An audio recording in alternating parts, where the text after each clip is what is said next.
కాంగ్రెస్ ప్రభుత్వం వస్తే మార్పు తెస్తామని చెప్పి తెలంగాణ తల్లిని మార్చారని మాజీ మంత్రి ఎమ్మెల్యే హరీష్ రావు మండిపడ్డారు. కేసీఆర్ గుర్తులను మారుస్తామని చెప్తున్న కాంగ్రెస్ పార్టీ నేతలు ఆయన చేసిన అభివృద్ధిని మారుస్తారా అంటూ ప్రభుత్వ నేతలను సూటిగా ప్రశ్నించారు. రేవంత్ ప్రభుత్వం వచ్చాక ప్రజలు ఇబ్బందులు పడుతున్నారని హరీష్ రావు ఆవేదన వ్యక్తం చేశారు. సిద్దిపేట జిల్లా జగదేవ్పూర్ మండలం తిగూల్ గ్రామంలో తెలంగాణ తల్లి విగ్రహాన్ని ఎమ్మెల్సీ యాదవ్ రెడ్డి, ఎఫ్డీసీ మాజీ చైర్మన్ వంటేరు ప్రతాప్ రెడ్డిలతో కలిసి మాజీ మంత్రి హరీష్ రావు ఆవిష్కరించారు. అనంతరం బీఆర్ఎస్ పార్టీ కార్యాలయాన్ని ప్రారంభించారు. ఈ సందర్భంగా మాట్లాడిన ఆయన బీఆర్ఎస్ హయాంలో కరెంటు పోయేది కాదని, కానీ ప్రస్తుతం కరెంటు కోతలు ఉన్నాయని ఆయన గుర్తు చేశారు. ఆగస్టు 15వ తేదీలోగా రైతు రుణమాఫీ చేస్తారని, యాదాద్రి దేవుడిపై సీఎం రేవంత్ రెడ్డి ఒట్టు వేశారని, అలా ఒట్టు వేసి దేవుడినే మోసం చేశారని మండిపడ్డారు. కేసీఆర్ ఇచ్చిన రెట్టింపు పింఛన్ ఇస్తామని చెప్పి అది కూడా ఇవ్వలేదన్నారు. గజ్వెల్ ప్రజలు రేవంత్ రెడ్డి మాటలు నమ్మలేదన్నారు.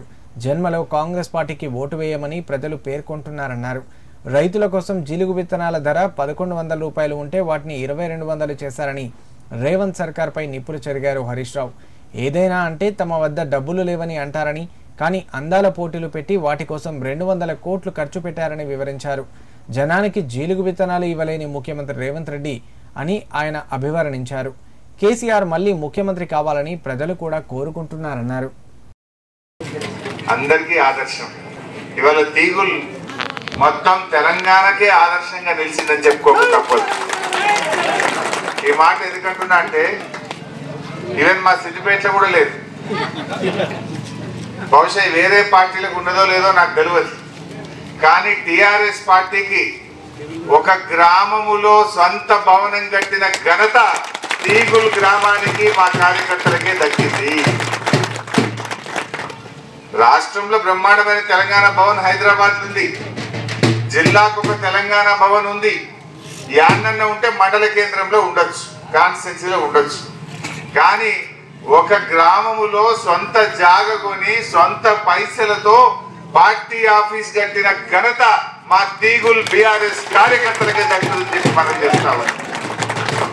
దాదాపు 17,84,000 రూపాయలు ఖర్చు పెట్టి ఇంత అద్భుతమైన ఆఫీస్ను ఇంత సెంటర్లో కట్టిందంటే నేను మీ గురించి ఎంత చెప్పినా తక్కువే అని చెప్పి మనం చేస్తా ఉన్నాం. ఇది రేపు రాష్ట్రానికి ఆదర్శం.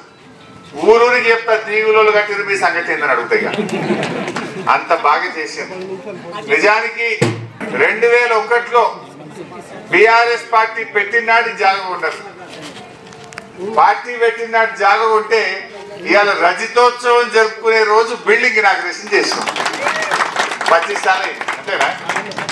పార్టీ పెట్టిన జాగ ఉన్నాం. రజతోత్సవ సందర్భంగా, రజతోత్సవం మొన్ననే జరుపుకున్నాం వరంగల్, మీరందరూ కూడా వచ్చింది.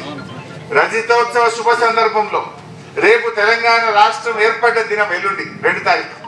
ఈ శుభ సందర్భంలో మనం ఈ పార్టీ ఆఫీస్ ప్రారంభించుకోవడం నిజంగా నాకు ఎంతో గర్వంగా ఉంది, ఎంతో సంతోషంగా కూడా ఉంది అని మనం చేస్తా ఉన్నాం. కార్యకర్తలు చందాల రూపంలో కాదు, సొంత డబ్బులు మీ జేబుల్లో నుంచి డబ్బులు వేసుకొని మీరు ఈ భవనం కట్టించిందంటే నిజంగా మీరు చాలా గొప్పవాళ్ళు.